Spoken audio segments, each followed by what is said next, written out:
It's 12 minutes past 5 on Sunday, the 21st of March. And for the next 30 days, I'm going to be waking up at 5 a.m. Let's see how this unfolds.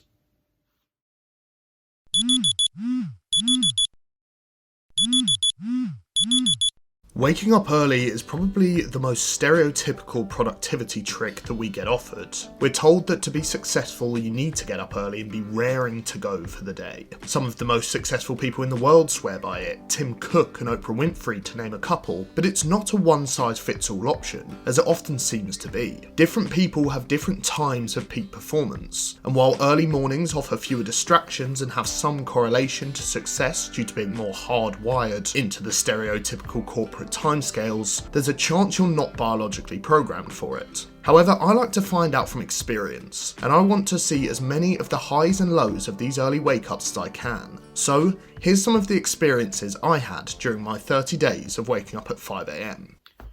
It's about 20 to 6 in the morning. I'm on day 3 of waking up at 5 a.m. and I'm tired. I need to get some sort of routine going. And I need to make sure I'm getting to bed earlier because by the time it reaches about 9 p.m. at the moment, I'm absolutely knackered. Let's see what sort of routine we can work out. I pushed myself to create a proper routine. I started waking up and having a shower, doing some skincare, then eating breakfast with a coffee. I'd then brainstorm, do some video planning or social media work, and read my book. I nailed the morning routine, but by the time the evenings came, I wasn't willing to go to sleep early enough to make it easy the next day.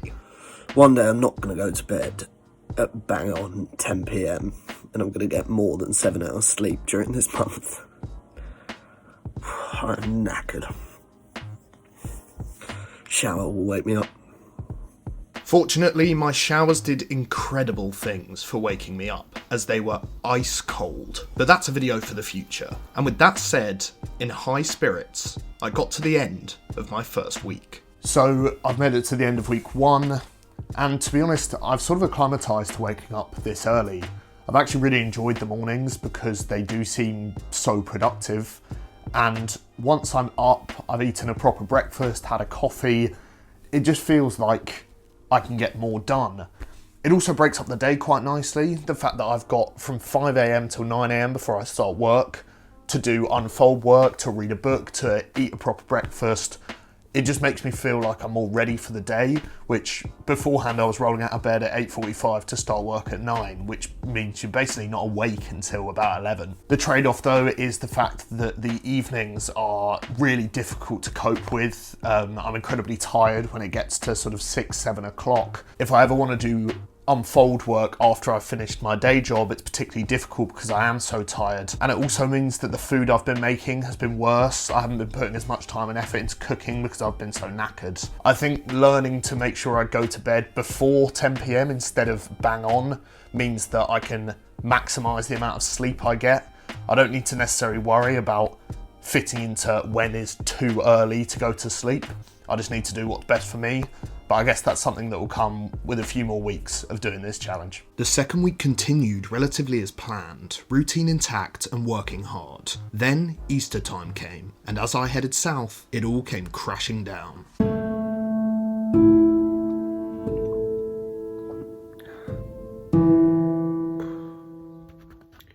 For the first time since starting this challenge, I'm going to have to take a nap in the middle of the day. I am knackered. So I've come home for a week and while I'm still waking up at 5, the routine's in the bin. I need to get back to doing something. So it's about 6 a.m. on day 20 something of this sort of 30-day challenge. I'm having my breakfast, bit late, bit of a slow start today. I just wanted to talk a little bit about how the last week's been. Basically, I went home, back to my parents' house, and sort of lost any sort of actual routine, which meant that the 5 a.m. starts start becoming a little bit more pointless. I was still doing them. I'd wake up at 5, I'd still be in bed at 6, just on my phone or watching a video or something like that, because there were other people in the house and I didn't want to wake them up. I couldn't get straight up and have my shower, which is normally what wakes me up. And it sort of taught me that these 5 a.m. starts have been absolutely brilliant for getting me going in the morning and giving me time to work on other things before I start my normal day job. But if you don't have that routine and that motivation, and especially if you're worried about other people and how they're being affected by what you're doing, it can be a little bit difficult to maintain that high level of work. Don't get me wrong, it's definitely been beneficial, but I'm slowly learning that the routine is 95% of the benefit you get out of this. And it's not just a case of, oh, you wake up early, therefore you're productive. It's actually making sure you do something with the hours you're given. And in the last week or so, I haven't. In the first couple of weeks, I really did. So let's see if I can turn it around for this last few days. So I went to bed relatively late last night, did my 5 a.m. wake up, and now it's 10 past 7 p.m. I'm trying to do some work, and I just feel knackered, just completely dead. Got to make sure you get enough sleep. But even after some very tired nights, I soldiered on to the end. Last day of waking up at 5 a.m. completed. Smashed it. It's done. We made it, and I'm so glad we have. It's been a really, really good experience, and one that I never thought I would actually do in my life, in reality. But I'm really grateful that I have done it. I started the first few weeks really productively. I set myself up in a routine. I'd wake up, have a shower, have coffee and my breakfast. Then I'd do my Google brainstorming for my last video. Then after that, I'd do some unfold work, whether that was planning a video or doing some social media stuff, just to keep my mind going. That would take me from about 5 a.m. to about 8 a.m. And then between 8 and 9, before I started my day job, I'd read my book, I'd watch the sunrise, and it meant I could truly wake up in the morning instead of waking up on the job, basically. I felt productive, I felt incredibly healthy, and my sleeping pattern seemed like it was bang on point. So I never woke up feeling tired at all, really. For the first couple of weeks, I really thought this was all because I was waking up at 5 a.m. And then I started slacking and realised that in reality, I was all wrong. I wanted to start staying up later for social interactions, whether I was playing on the PlayStation a bit later or actually going out to a pub now they're open. I also went home for a week midway through this 5 a.m. challenge. I was back home seeing my family, and while there were more people in the house, I didn't want to disturb them really, so I wasn't getting up, making a racket, having a shower, making myself a coffee until slightly later on in the morning. I'd still wake up at 5 a.m, but it would mean that I'd waste the hours probably between 5 and 8 that in the first couple of weeks I was doing so well and being so productive in. In the first few weeks, that productivity in those early hours actually energized me for the day and made me feel so much better. But lying in bed watching videos between 5 and 9 a.m.